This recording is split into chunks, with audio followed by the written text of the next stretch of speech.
इस वीडियो में आप लोगों को संवैधानिक सुधार के बारे में बताने जा रहे हैं। संवैधानिक सुधारों का पहला पार्ट चर्चा हो गया था, जिसमें हम लोगों ने 1773 से लेकर के 1813 तक के संवैधानिक सुधारों के बारे में डिस्कशन किया था, और आज उसी में पार्ट 2 के रूप में 1833 के चार्टर से हम लोग डिस्कस करेंगे कि 1833 का चार्टर किन स्थितियों में लागू हुआ और उसमें क्या संवैधानिक सुधार किए गए।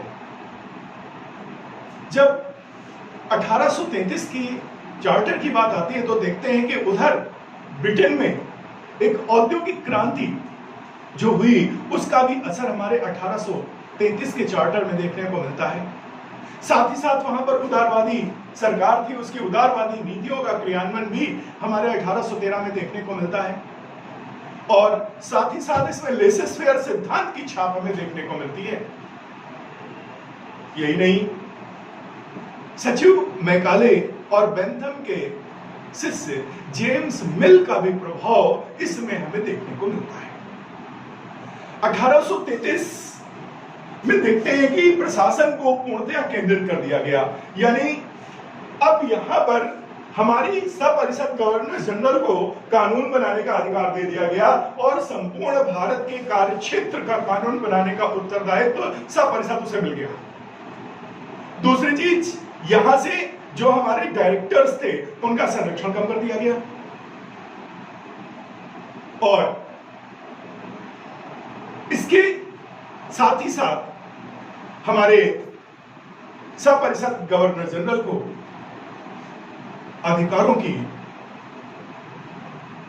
जो सर्वोच्चता मिली, उससे यह स्पष्ट होने लगा कि अब बंगाल की सियासत से अब भारत की सियासत का केंद्र बन चुका है।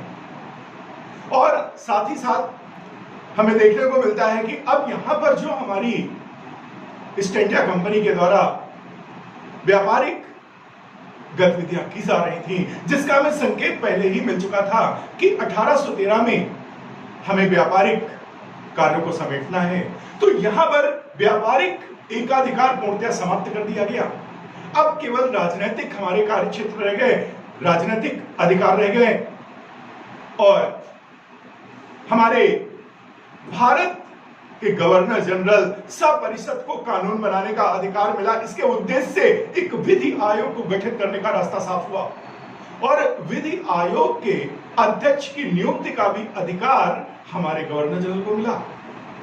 साथ ही साथ इसमें एक बहुत महत्वपूर्ण बात यह है कि इसमें दास्ता को प्रथम समाप्त करने का अधिकार दिया गया। दास्ता को समाप्त करने के लिए कानून बनाने का राइट गवर्नर जनरल को मिला, जबकि आप देखते हैं कि दास्ता हमारे भारत में प्राचीन काल से चली आ रही है। नारद स्मृति में भी 15 प्रकार के दासों का उल्लेख किया गया है। तब से लेकर के हमारे भारत में दास प्रथा चली आ रही थी, जो सल्तनत काल में काफी वर्चस्व के रूप में आगे बढ़ती नजर आती है। लेकिन यहां पर हमें दास प्रथा के उन्मूलन के लिए कानून बनाने का राइट हमारे गवर्नर जनरल को मिला, और जो अभी तक बंगाल का गवर्नर जनरल था, अब उसे संपूर्ण भारत का गवर्नर जनरल मान लिया गया। यानी अभी पहले भी बताया था कि हमारी केंद्रीकृत सत्ता का प्रादुर्भाव हुआ, यानी अब जो बंगाल की सत्ता थी अब संपूर्ण भारत की सत्ता आ गई। अभी तक केवल मद्रास और बॉम्बे प्रेसिडेंसी ही बंगाल के अधीन हुआ करती थी, लेकिन अब यह संपूर्ण भारत का साम्राज्य स्थापित हो गया, और इस प्रकार से जो हमारे प्रशासन में नियुक्तियों का मापदंड भी एक निश्चित कर दिया गया, और 1833 के इस चार्टर अधिनियम से भविष्य के राजनीतिक कार्यों को मजबूत करने के लिए उसके दृष्टिकोण से गवर्नर जनरल को व्यापक रूप से अधिकार दिए गए। इसके साथ साथ 1833 के अधिनियम के पश्चात हम देखते हैं कि 1853 में हमारा एक दूसरा चार्टर आया। हम देख रहे हैं यहां पर 20 वर्षों के लिए हमारे कार्य कंपनी के बढ़ाए जा रहे हैं। 1833 में भी ट्रस्टी के रूप में 20 वर्षों के लिए कार्य करने के लिए आगे ईस्ट इंडिया कंपनी को उत्तरदायी ठहराया गया था।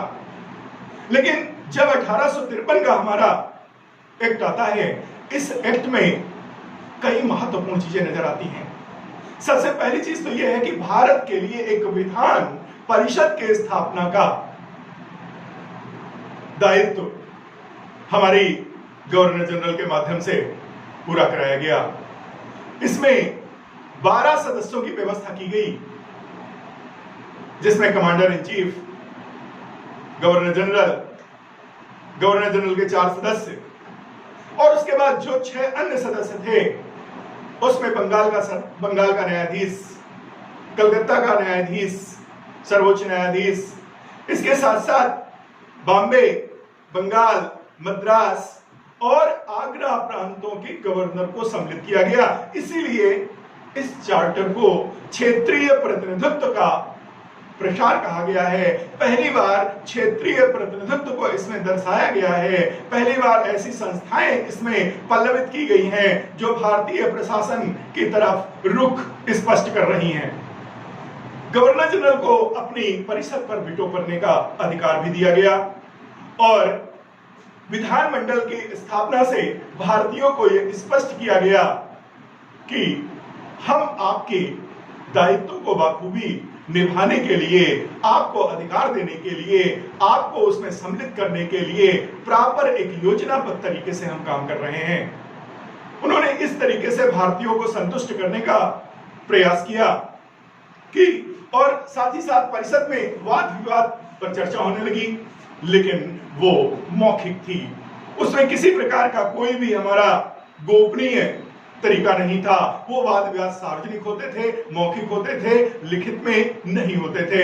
इस तरीके से 1753 के चार्टर एक्ट से भारत के लिए एक पृथक विधान परिषद के साथ साथ एक क्षेत्रीय प्रभुसत्ता देने का उन्होंने प्रयास किया। यानी कह सकते हैं कि भारतीयों को अपने प्रशासन में जगह देने की बात उन्होंने स्वीकारी और उसको अप्रत्यक्ष तरीके से उन्होंने फॉलो करना शुरू किया। धन्यवाद।